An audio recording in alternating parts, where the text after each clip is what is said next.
Hi guys, it's me, Karen. I'm moving right along. I think I've got 3 more hard soldering pendants to make, and then I may either do a ring, a bracelet, or who knows what else. But today we're going to be making a beautiful pendant, I hope, out of this Snow Agate that has some Druzy caves down in there. Even comes right through to the back. So sterling silver, and we will get started.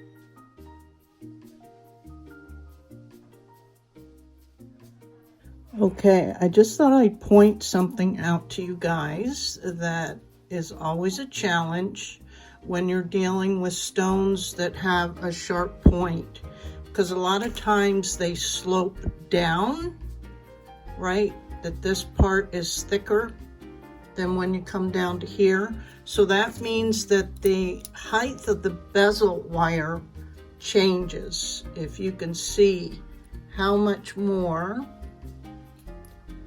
like higher, the bezel wire is down here. If you push the stone down, you see how much more bezel sticks up here than down here. So a lot of times people, experienced people, will file that section down on the back or on the front. But in this case, we have the scallops. But I know that when dealing with scalloped bezel wire, when it comes to the points, a lot of times it ends up not being a nice fold over, like it can overlap and bunch up down here. So I'm thinking, and again, I'm open to comments as long as they're, nice, but instead of, because I'm not super experienced and may not get this slope correct, because then that's a whole nother issue that it has to, remember, because it has to lay completely flat with nothing, no light showing through. And if I go messing with the actual shape of the bezel, that's a whole nother ball game. So I'm wondering, and I'm gonna try, it may end up being a waste. I think I'm just gonna file or sand these little scallops off the end down more reasonable, because I don't think you'll miss much of that decorative feature at the point anyway. So that's what I'm gonna try to do right now. And just file the area here, down here, okay? I'll let you know how that goes. Okay, I got it all set up. I'm using the same type of deal that I used with that other open back bezel with the titanium clips and the titanium cross locks. It seems to help a lot more, since I'm not great at sanding the back of the bezel to get it really, really flush. So I've already fluxed it, burned it off, and now I'm using super, super small pieces of solder, probably 1 millimeter square, so that I can use more in strategic areas instead of the bigger 2 millimeter. Anyway, here we go.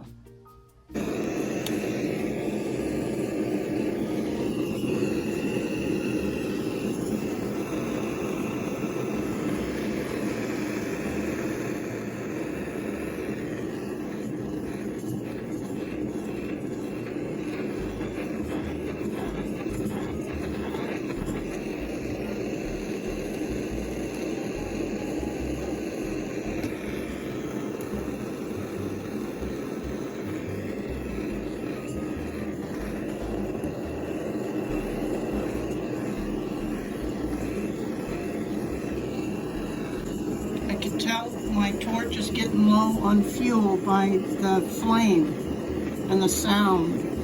You'll get used to it. So I had to turn the flame up a little bit, and hopefully we can get this done. Again, sorry guys that I had to stop filming. I was getting low on my torch fuel, and I was really afraid that I was gonna start melting this bezel. But I think I got it, but I'm gonna put it in the pickle pot and we'll see.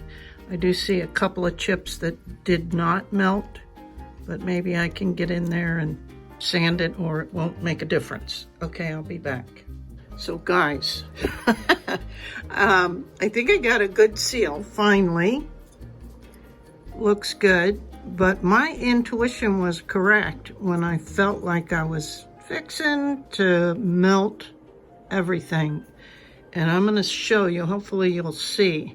Can you see this divot in here? I couldn't see that. Of course, this is the back. But if you look at it, and inside here, it's bowed.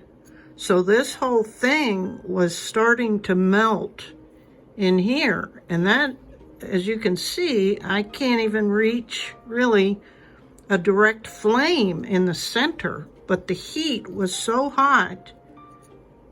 And as the torch gets low on fuel, I think that the flame and the heat, it's not consistent. And so you have little control over all that. But wow, I don't know that I've ever seen that before, where it's totally distorted.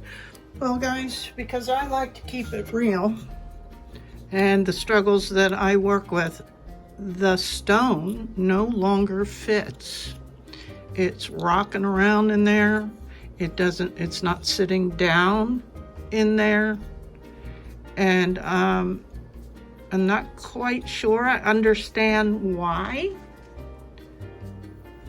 If the use of all those clips squeezes it too much, and then when the heat hits it, it pushes it in. I'm not sure. But I did already attempt with my burnishers and stuff like that to kind of ream it out and push the sides out a little bit. And I think it's just not fitting on the sides here. So just again, further keep it real. And this is an agate, so it's one of the hardest stones on the planet. I'm risking, but I don't think anything will happen. I probably don't even have the correct tools to be doing it, but I'm attempting, because I think it's getting stuck on either one side or both sides over here. So I'm taking one of my real serious sanding tools, and I'm just trying to shave it down ever so gently to see if it'll make a difference at all. And I've only done it a little bit, and it fits better than it did, but I got a long way to go. So I just thought I'd share that with you. Whether it works or not, we shall see. Okay, just keeping it real. Wow. I did it. I did it. I did it. Oh my gosh. It fits. It was mostly these two sides down here. Wow. So what I used were these pink abrasive bits. And just, you know, go slow and just keep at it and keep checking it and marking it and all that. So I'm excited. Okay, I'm gonna proceed and cut this excess metal off and cut the center out, because this is gonna be an open back. Okay, yay, I'm so happy. I would have been bummed if I couldn't finish this project. But isn't that crazy how anything can happen.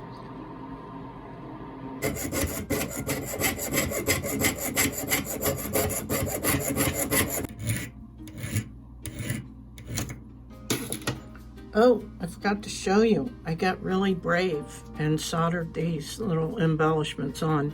Now this comes as a separate wire, or like, I don't know what it's called. Let's see, it's half beaded wire. So this comes like this. This is from Rio Grande, and it was one of the gifted items. And they're flat already on the back, so yay. So they make pretty easy, you know, ball embellishments. So I got brave and just cut 2 pieces off and did it, because this is, you know, an odd shape up at the top. I just thought I'd share that. Now I'm gonna spend a lot of time with hand filing, and then do the radial wheels, and then probably just do a plain jump ring up here at the top and solder that closed, and then I'll come back when I'm ready to set the stone. Okay? Thanks for hanging with me, guys.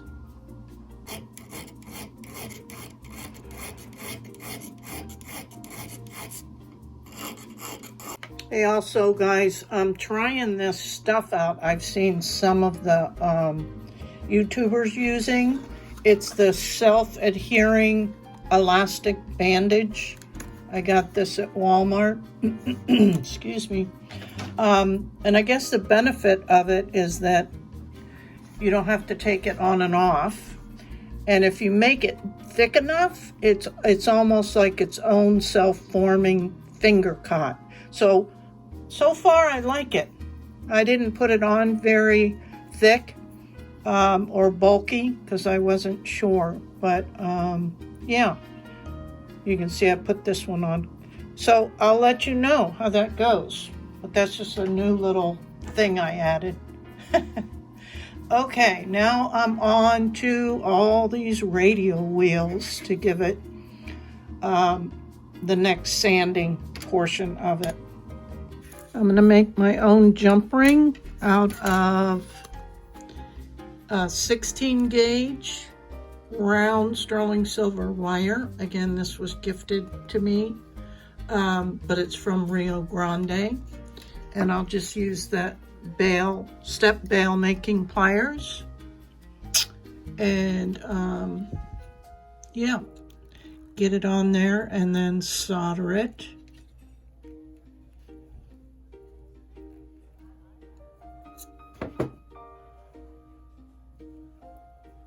I did file this end, and then I'm going to overcut it a little bit.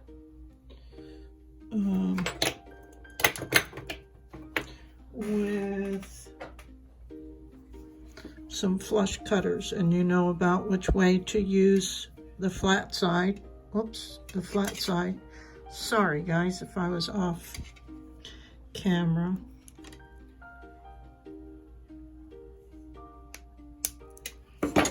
Because that'll get you the flat, and then it's not even flat enough for soldering. It's really not. It may be for just, you know, jump rings, but it's not. In order to get a good flush, I'm trying to show you. Sorry, bear with me a minute. See if I can show you. I don't know if you can see it. It's not truly flat. So let me file that. Now I'm getting ready to solder that jump ring closed, and I am going to use paste solder. Yes, you can get paste. Some people really have a knack for using it. I don't have much luck in using it for anything other than jump rings. I don't know why. I still try to do things with it now and again, like attachment of, you know, little embellishment things or whatever, but I don't have great luck. But for the jump rings, I do. And the way I'm going to set this up too, oh, and the key to using this is you need an itty bitty little bit. Too much and it'll run everywhere. It comes with little, it comes in a syringe, and it comes with these little two different like nozzles, but I don't use those. I just squish a little bit of amount out down on the block and then use my titanium soldering pick to pick up just enough and then heat that up, and as it's ready, then I just go in and drop that down there because it's finicky. If you put it on first, sometimes it'll run and it'll run and adhere the jump ring to your piece, and you don't want that. I think that recently happened to me, so you can go back and look at it because yes, I did film it. So anyway, and then what I have found the best way, because yeah, I have a chance of melting the whole thing just doing this last thing, this last step before setting the stone. I've done that too, where I've gotten this far and then melted the bezel, and it's like, oh my God. Yes, I think I cried. And it was one of the many times that I was like, that's it, I'm done, I can't do this, this is too hard. But with your guys' encouragement, I have stuck with it, and I'm just now starting to see some real growth and progress. But as you saw earlier in this tutorial, as they say, crap happens. I won't say that word on camera, but yeah, shizzazz happens. Anyway, if you hang your piece kind of off the edge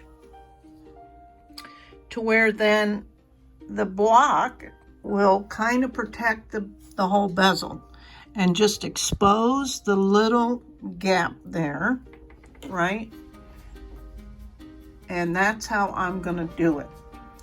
So I'll try to catch this at a different angle, and hopefully you can see the solder flow.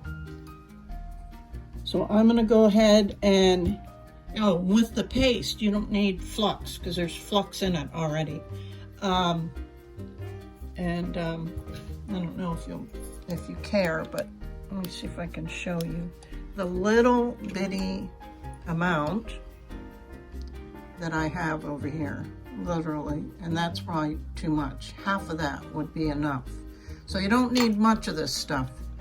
Okay, back up here, and I'm trying to get better at good angles, but that's safe to where I can get in there and see what the heck I'm doing.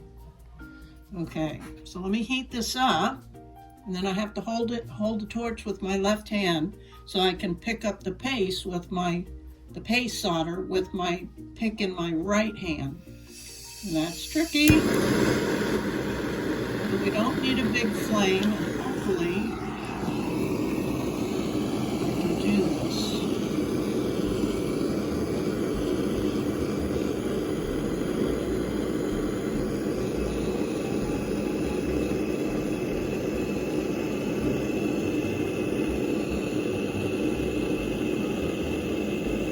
Nope.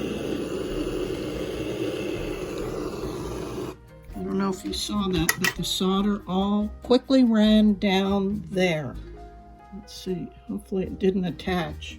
Oh no, as I jinx myself. No, oh good. Oh, okay, let me get set up to do this again. Second try.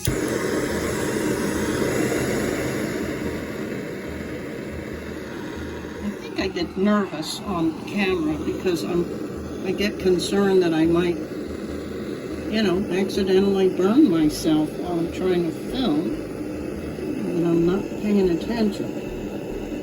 Okay, that should be hot enough.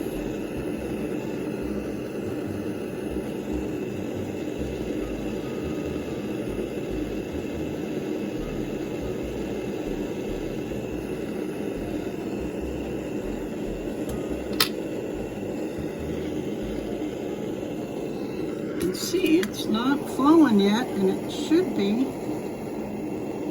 And that's when you can, come on,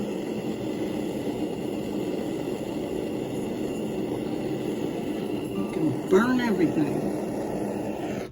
Okay, I think that was good. Let me put it in the quenching bowl and then check it.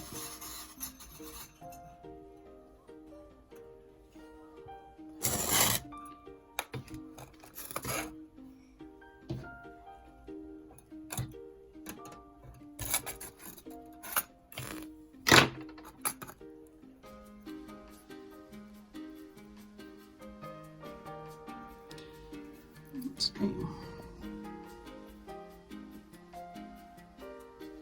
Whoops, sorry.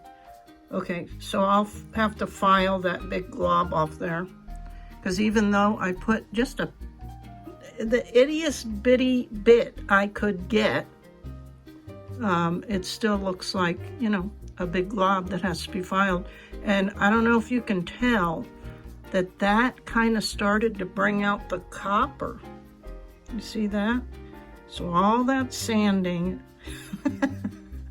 it should come off easily. But let me go drop this in the pickle pot first. I'm going to take these little, what are these called? Oh geez. Needle files. Oh my God, they're right, it's right on the package. I got this at Harbor Freight. It's not the best quality, but for now, it'll do.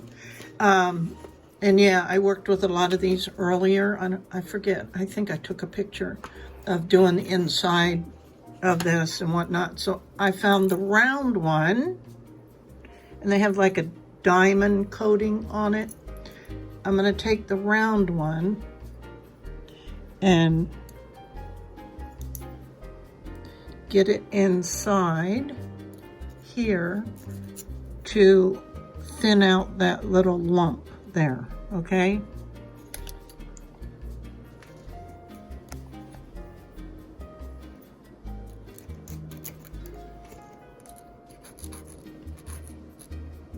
So yeah, all this tedious stuff, people don't realize how much is involved with a lot of these crafts. And I'll say there's a lot more involved with this craft, silversmithing or metalsmithing. I call it hard soldering because a lot of people don't quite understand what that means. But yeah, you can work all day on a piece, on one piece. But for me, I would say, because I'm almost done, and I started this probably 3.5 hours. So I'll say this piece will probably have taken me 4 hours.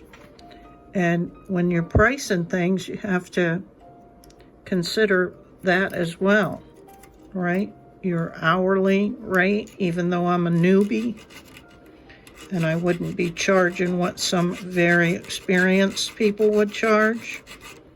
It's still, say I only charged, you know, $10 an hour and put 4 hours into it, it's $40 in labor. And then whatever your material costs are, typically they say, like say the stone cost, say $10 for a cabochon, and then you add all the things up. But typically for retail, they say triple that. So if this was cost me $10, I'm going to charge my customer $30 for this stone. So 30 plus 40 for my labor is $70 right there. And then you have to figure out your sterling silver, all your other supplies, the fuel, the tools, oh my gosh, everything that went into it. And that falls into that tripling the cost to get your retail price. So I I'll tell you what, if I use those formulas, I don't think I'd sell anything, because people don't want to pay that these days. So I always underprice, just because I want it sold. I don't want to sit on something for even extra $50 for years. It doesn't make sense to me. So that's why I have super reasonable costs. Anyway, let me quit gabbing. Okay, so the pickle got rid of all of that coppery look and color, and we're going to set the stone now. And because this has that open back, we don't need to worry as much if it gets stuck, because we can push it out the back. That's always the benefit of an open back bezel. And why I did that was because there's also, they call it a cave. I don't know if you can see it shining, sparkling. There's two little caves on the back, so that's why I wanted that. Okay, here we go. We're gonna start at the point. And remember, I had to shave that down a little bit, or file it down. So if you have a tight point, I say to start there. But I don't know if that's all that important. I guess it is, but I don't know enough about, things.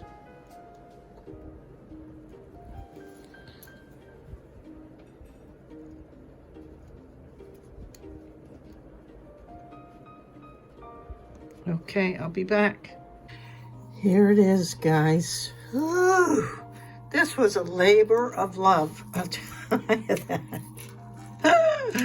But I love it. Oh my gosh. It turned out really, really good. Wow. Dang. It really is gorgeous. And I have this this is sterling silver. I don't even know where I got this from. Honestly, I have no idea, but it's probably a 3 or a 4 millimeter beaded, and it's long. Let's see, it's 24 inches long. So this chain, of course, I wouldn't sell it with this, but I think it looks phenomenal with it because of the little beaded accents at the top. Don't you think that looks great? I'm gonna wear it. I'm gonna put it on and wear it. I'm really happy with this. It's so pretty. And I'll tell you what, I will point out the things that I did improve on. Well, besides the fact that I shaved the stone down so it would fit. That was a feat. And the other thing is, I almost got an invisible seam. Like usually with my pieces, and that's, I think, comes with experience. Like this side, you can see it a little bit more. The seam is where the bezel connects to the back plate. And professionals, of course, and you can look at your own jewelry, that you can't see that when professionals do it, unless it's intentional because they wanted a border or whatever. But so I'm working on all those little things, and this side is almost invisible. And I think I did a really good job too on hiding the actual seam of the bezel. I think it's over here. I can almost feel it, but you can't really see it. Wow, so that's major improvement for me anyway. And yeah, so that's great that I can see improvements on pieces. But what do you guys think? Oh my gosh, I'm in love with this Snow Agate with Druzy caves in it. It's stunning, really is. Okay, I hope you guys enjoyed this. It was challenging. Until next time, guys, thanks so much.